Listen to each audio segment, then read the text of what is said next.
If I had to wager to guess, the Prophetess is probably one of the lowest picked lords in the entire game, even in campaign, let alone Lore of Heaven's Prophetess. But that's what Sage is doing here today, so let's take a look at this absolute mad last build for Bretonnia, and we've got some foot squires here, plenty of Pox, Arrow, and regular Peasant Bowmen.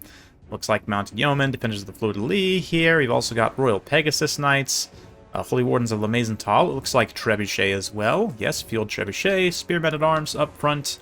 On the opposite side, we've got some more Knights Errant and Yeomen. So, wild build, I have to say.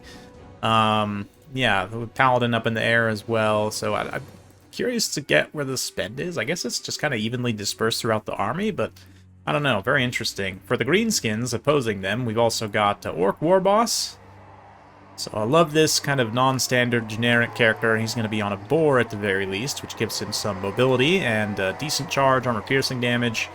Yeah, overall solid combat stats for the cost, considering how cheap he is. Ragnarok Spider, got some biggins out on the flank there. Spider Riders, Black Orcs, and Night Goblins here in the center with some more biggins.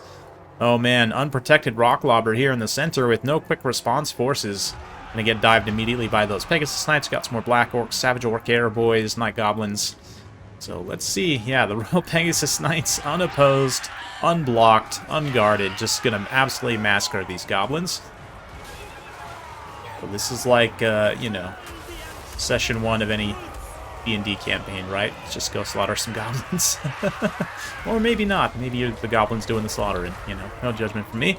But Field Trebuchet is also going to be decently effective at doing some damage to those Black Orcs from range. So with that artillery shut down, Bretonnia already has a really nice kind of initiative advantage, I guess you would call it. The Yeomen also pursuing the skirmish cavalry here. Despite the poison, they're still going to be fast enough to catch up. Do the Spider Riders, even though the Fleur-de-Lis are not. The Defenders of the Fleur-de-Lis are not. So those Yeomen coming in handy here. Not a super commonly picked unit again, but I really like that in this matchup to try and contest against Greenskins light cavalry. Ragnarok Spider, though, again, unblocked in the center, is going to come through and just start to terrify away some of those archers. So nice back and forth so far. Got stuff going on all over the field here. These Knights Errant momentarily lose their micro, and they're going to get devoured by Black Orcs, so unfortunate for them. But let's see. Perhaps we'll see some of these biggins or goblins go after that Field Trebuchet there in the back. Are we seeing a duel here? Am I missing an actual duel? The Warboss is trying to get a duel at the very least. The Prophetess is just, you know, taunting him as the Foot Squires get some chops. But he is going to kind of bumble into her. Let's see, what's she casting? I'm not sure. Ooh, oh, I see it now. Oh man, a beautiful bombardment. Oh man, wow. Just absolutely spectacular. And the Assault of Stone, just to follow it up for good measure. That is an item that she has. Very uncommon. Again, you don't see it super frequently picked because you don't really see her. And did he bring all the spells too? Yep. Assault of Stone. There it is. So plenty of AoE magic damage potential. But look at that. Just a few swings. Prophetess pops Harmonic Convergence on herself to try and juice up her stats so she doesn't get completely destroyed. But even still, that Orc Warboss is putting a number on her. She's very likely to rout very soon due to her incredibly low HP. The Greenskins are kind of just pressing on all fronts in terms of melee power. And Bretonnia is struggling to find answers. I mean, their cavalry is definitely doing some things, but also having some issues. Ooh, here comes the Paladin trying to save the Prophetess in distress. Can't call her a damsel, because that'd be very unfitting of her station, but there you go. Royal Pegasus Knights trying to deal with the Ragnarok Spider with the support of the Spearmen. They're actually doing a pretty decent job of it, despite the armor there. Royal Pegasus Knights, decent armor-piercing values, not the best, but that anti-large certainly should be enough. But oh, the Prophetess falls! Paladin fails in his duty to protect her, and she gets, yeah. She loses her head, let's just say, as a result of that altercation. So now it's up to the Paladin to try and lead his troops to victory. We do see that's going to cause an immediate leadership issue kind of across the field for a number of Bretonnian units. Some holding their leadership together just barely, but those Royal Pegasus Knights also have taken significant damage. But the Royal Paladin, heroic Paladin of Bretonnia, actually the anti-large bonus is enough that he's able to defeat this Warboss. Again, a lot of RNG rolls, like I say, with single entity fights often. He also pops his Potion of Foolhardiness, Deadly Onslaught to maximize his charge bonus. 170 charge bonus with those two stacked on top of each other is just hilarious. So this should be the end there. Should also be the end for the Arachnarok Spider. With those high-value targets shut down, it's looking grim for the Greenskins. Still got a lot of Black Orcs left on the field, but see the Defenders, Mounted Yeomen there coming back from their Spider quest. Still a few more Spiders to defeat. Trebuchet also gets shut down here. A fair amount of Biggins as well. I don't know. Maybe the Greenskins can hold on. If they can hold on to their leadership, they should be able to perhaps just grind out the win here. Hard to say. But there are a lot of Peasant Bowmen still left. A handful of Savage Orc Airboys as well. Those Mounted Yeomen shatter. Royal Pegasus Knights try and drop the Goblin Shaman, who I also hadn't really called attention to because he's a sneaky little boy. But going to be pretty vulnerable. Again, extremely low HP, so can get sniped quite easily. Let's see what they can do here. Defenders with Fleur-de-Lis. Again, not the best AP values in the world, but that extra charge from Frenzy certainly does help. Even though they're being poisoned. Yeah, not the best AP values, but against something like Black Orcs, every little bit helps, especially when you get a nice side or rear charge. We're going to move on in here. Support this Paladin. Spearman at arms. Also, decent melee defense. Can hold out for some time. Nice rear charge there. Will be enough to break the Black Orcs' leadership. Doesn't look like it.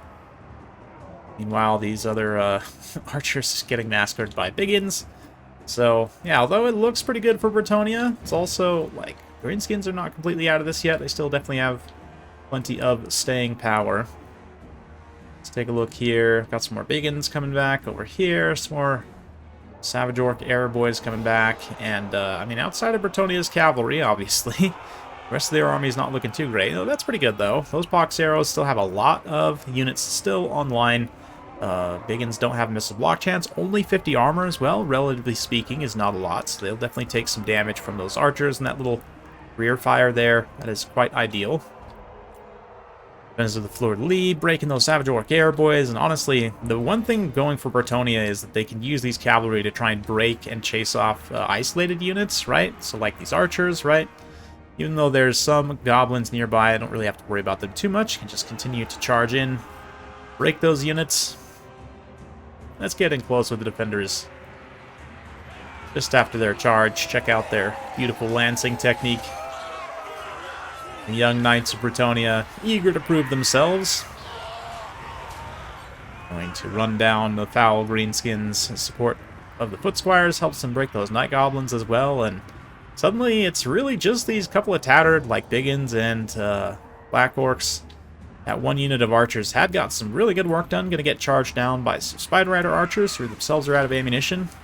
Of course, they'll be adept at breaking and chasing such a unit off the field. But between the defenders of the Fleur-de-Lis, the Paladin also, surprisingly, has taken very little damage here. Handful of Royal Pegasus Knights trying to fight those Biggins out there. I don't know how well that's actually going to go. Maybe they'll be able to win on leadership, but yes, nice to be able to see a Bretonnian game where there's only one Grail tier unit, and it's arguably the weakest. Royal Pegasus Knights, I don't know about weakest. Maybe that's not the right word to use. Maybe hardest to use effectively. Like, Grail Guardians, I would arguably say, are the easiest, right? Grail Knights, too, relatively easy. Hippogriffs maybe a little bit more challenging, but definitely out of all the Grail tier units, Royal Pegasus Knights feel like the most difficult to use well. And despite that, they were used to great success in this particular battle. Well done by Sage there. Fun off-meta compositions. I like to see that. Prophetess, we'll have to check her cost. I mean, with all the spells, I don't know. Probably not cost-effective. But if you were to cut down her spell kit and just take, like, Harmonic Convergence and Bombardment, maybe, she would have actually probably paid for herself. She's incredibly cheap, to be honest. Let's see here. Yeah, Peasant Bowmen do a decent job in certain circumstances. I like the pick of the Yeoman, even if they didn't get a lot of raw value. Field Trebuchet also manages to pay for itself before it gets run down. Yeah, this Orc War Boss, considering how cheap he was, also ends up being super cost-effective. Not so much for the Spider or the Black Orcs. Maybe a little bit too much of an overinvestment in heavy infantry here with the Biggins as well. But definitely a solid composition overall. Like to see that War Boss performing so well. So let's just quickly take a look here at some generic Lord stuff.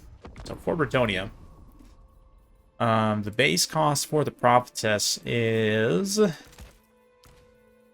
see here. So if we deselect all these things, yeah, only 400 points. So you take just the Assault of Stone, or let's switch to Lord of Heavens, actually.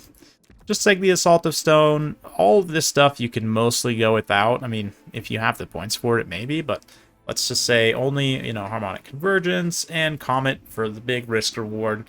Yeah, less than 900 points, she would have been cost-effective with just more of a stripped-down kit, but definitely that would also allow you to go with maybe a little bit even more cavalry here, but certainly an interesting one. And I, in Warhammer 2, used to take, like, very cheap Footcaster Lords pretty regularly. Often, you know, people would try and snipe them, and even if they did snipe them, it's not like you're down a ton of value, and they often are super cost-effective if they can get good value on their spells, so it's definitely an interesting kind of thought process. I don't know that I would recommend it necessarily, but it's certainly something to consider. Hopefully you guys enjoyed that, though. If you do like this sort of content, be sure to like, subscribe, hit that bell notification. Every time I upload a new video, you'll be notified. Thanks again. We'll see you next time.